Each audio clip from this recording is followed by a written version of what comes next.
Une question qu'on m'a souvent posée, c'est « Une femme peut-elle prêcher ?»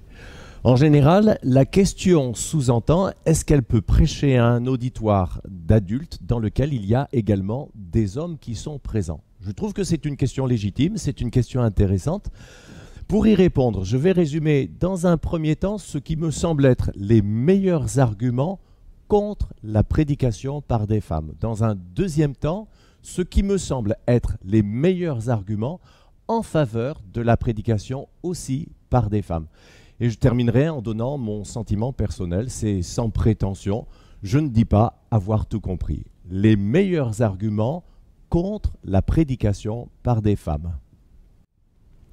L'objection la plus convaincante, à mon avis, à la prédication par des femmes réside dans le fait que quand, dans le Nouveau Testament, les apôtres ont fixé les critères de recrutement des responsables des églises, ceux qui vont les enseigner et les diriger, ils n'ont parlé que d'hommes et pas de femmes. Par exemple, en 1 Timothée, chapitre 3, versets 1 et 2, Paul dit « Cette parole est certaine. Si quelqu'un aspire à la charge de responsable, c'est une belle tâche qu'il désire. Il faut donc que le responsable soit irréprochable, fidèle à sa femme, sobre, réfléchi, réglé dans sa conduite, hospitalier, capable d'enseigner, de bon père de famille, puisqu'il nous est dit plus loin qu'il doit bien diriger sa propre maison. Par définition, ce sont des hommes. Or, quand un petit peu plus loin, dans les versets 8 à 12 de ce même chapitre 3, Paul décrit des services de moindre responsabilité, qui sont ceux des diacres et des diaconesses qui œuvrent dans l'Église sous la supervision de ces responsables. Eh bien, Paul ouvre ce champ d'action aux femmes autant qu'aux hommes. On voit ça dans 1 Timothée, chapitre 3, verset 8. Les diacres, d'eux-mêmes, doivent être respectables, etc.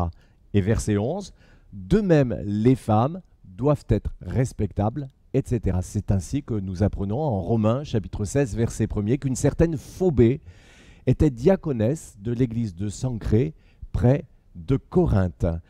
Voici le texte qu'on cite le plus souvent en opposition à la prédication féminine et aux femmes pasteurs. C'est 1 Timothée, chapitre 3, versets 12 et 13.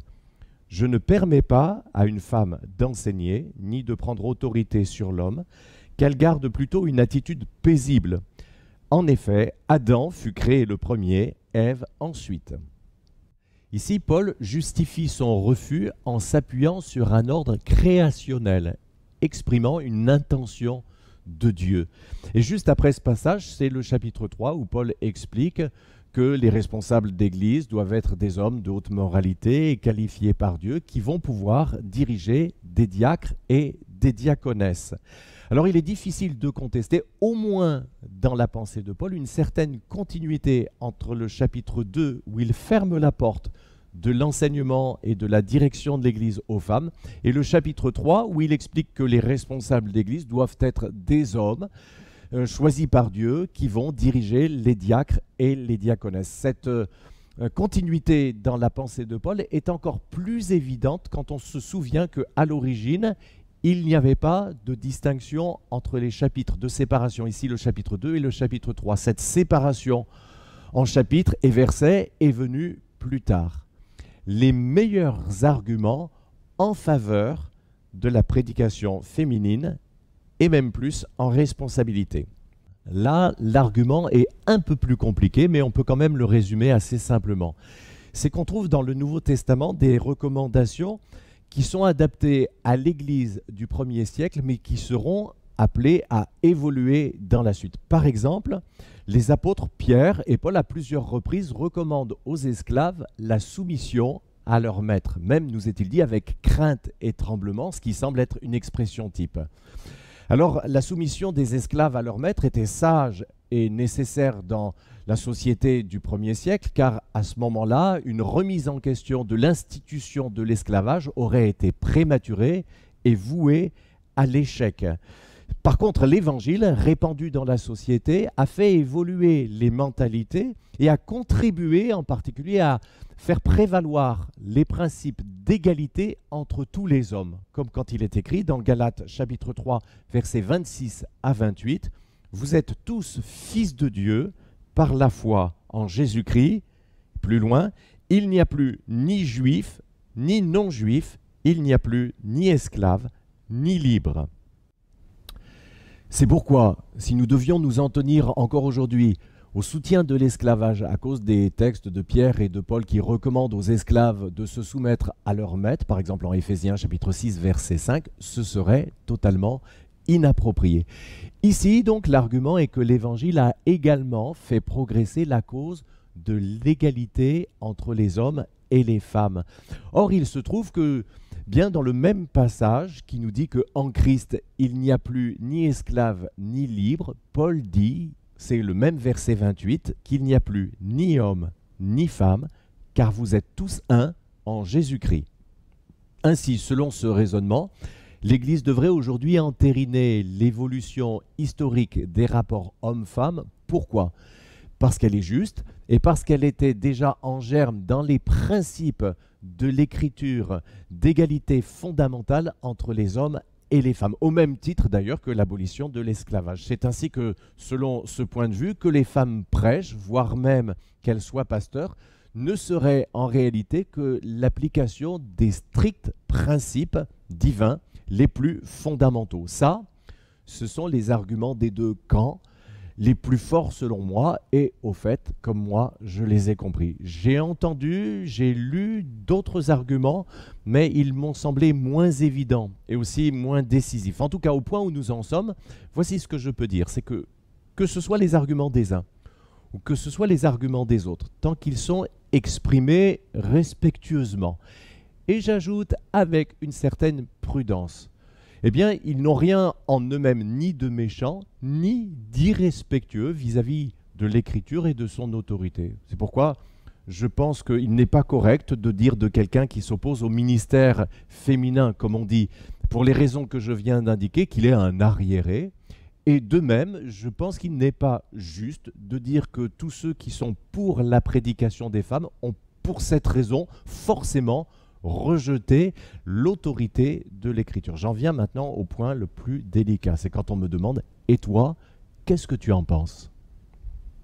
Eh bien déjà, comme je viens de le dire, la question n'est pas si simple que ça. Et les arguments en présence sont plus subtils qu'on ne veut bien parfois le dire. Ceci dit, je vais maintenant me mouiller un petit peu plus et vous donner mon sentiment personnel. Ma réponse à la question « Une femme peut-elle prêcher ?»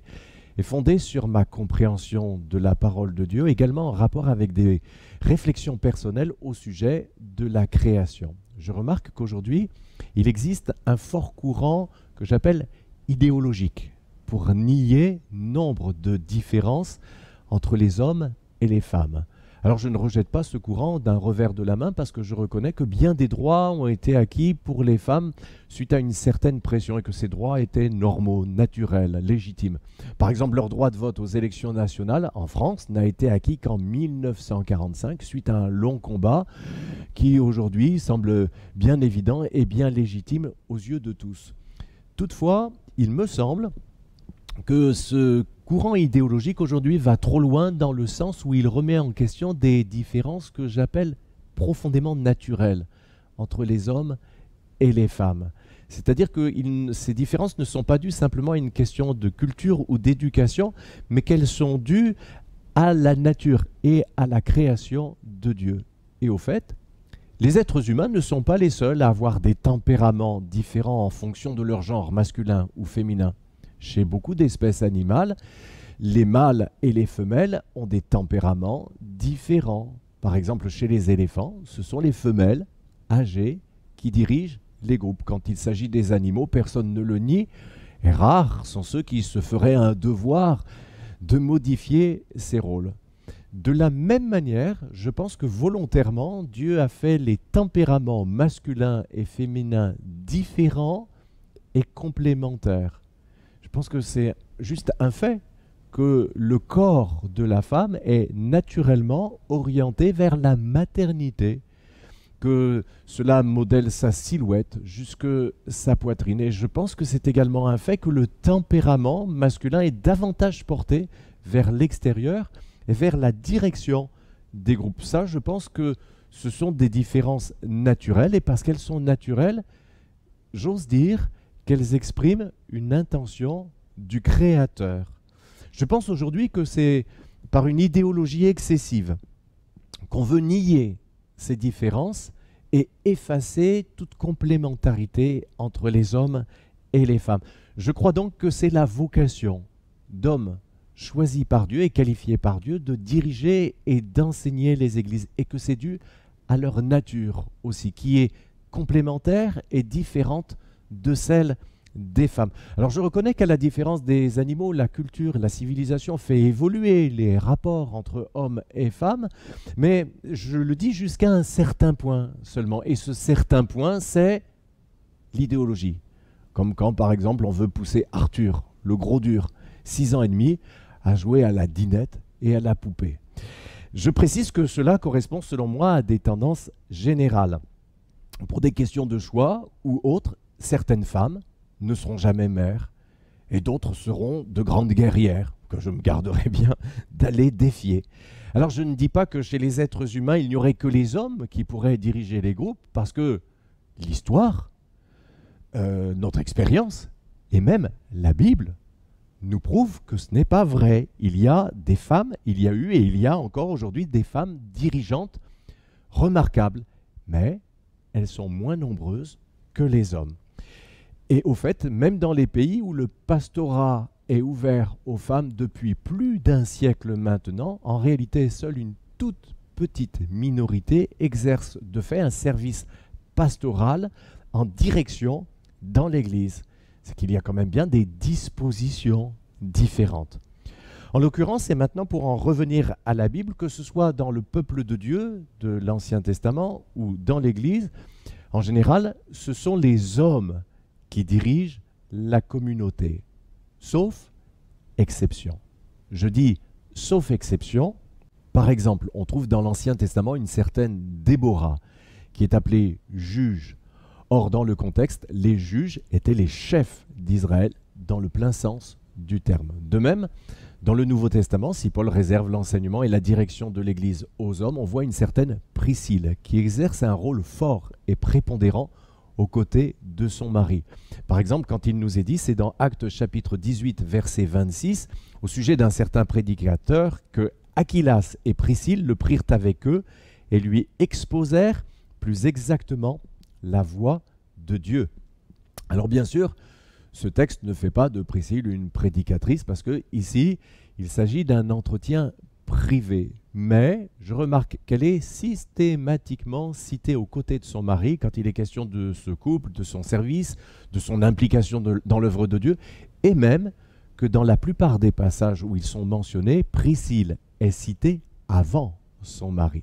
Et je ne peux pas m'empêcher de penser que ce détail est un indice du rôle prépondérant que jouait Priscille dans le service chrétien de leur couple. Donc il y a des exceptions à ces tendances dont je parlais tout à l'heure, tendances générales et ces tendances naturelles. On trouve ces exceptions dans la société, mais on les trouve également dans la Bible. Dans la société comme dans la Bible, il y a eu des femmes dirigeantes remarquables. Déborah, Priscille, pour ne parler que d'elle. Il y a eu aussi des femmes prophétesses.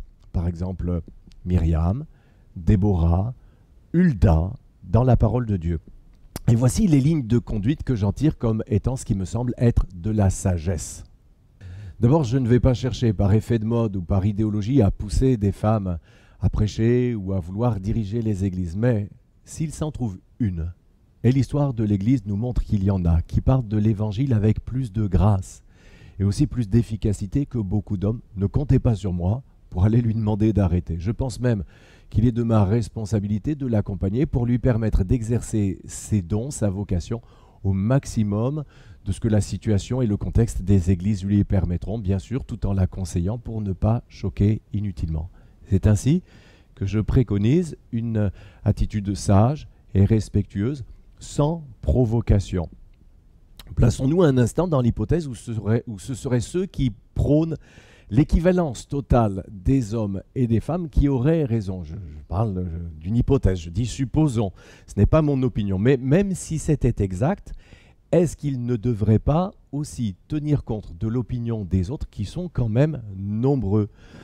Dans Actes chapitre 15, on voit que même quand on a admis dans l'Église que les les non-juifs pouvaient être admis sans avoir à observer la loi de Moïse, on leur a quand même demandé des concessions en leur demandant de s'abstenir d'aliments emblématiques du paganisme.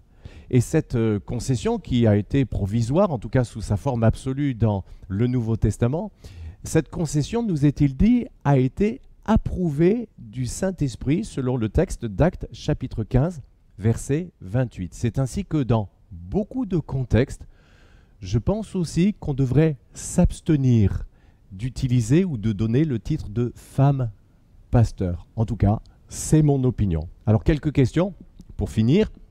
D'abord, au fait, qu'est-ce qui empêche qu'une femme dirige les chants, qu'elle soit sollicitée pour une prière publique, ou même qu'elle prie pour les malades? À mon avis, selon la Bible, rien du tout. Voilà donc ma réponse à la question: une femme peut-elle prêcher en attendant le ciel où le Seigneur lui-même nous expliquera toutes choses?